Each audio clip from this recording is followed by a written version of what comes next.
Hi everyone, welcome back to another tutorial from Apps Academy. Today we are going to be learning how you can easily enable Colorblind Mode in CoinGecko application on your Android or iOS device. So without further ado, let's get started. First of all, open the CoinGecko app on your smartphone and log in.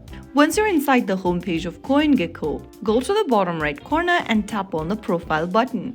Once you're inside the profile section, you'll be able to see Colorblind Mode under Theme. Tap on the toggle button right next to Colorblind Mode, and then you'll be able to enable Colorblind Mode on CoinGecko. The interface and charts will automatically update with improved color contrast. If needed, you can refresh your home feed and you'll be able to notice the difference. So that's how you can easily enable Colorblind Mode in CoinGecko.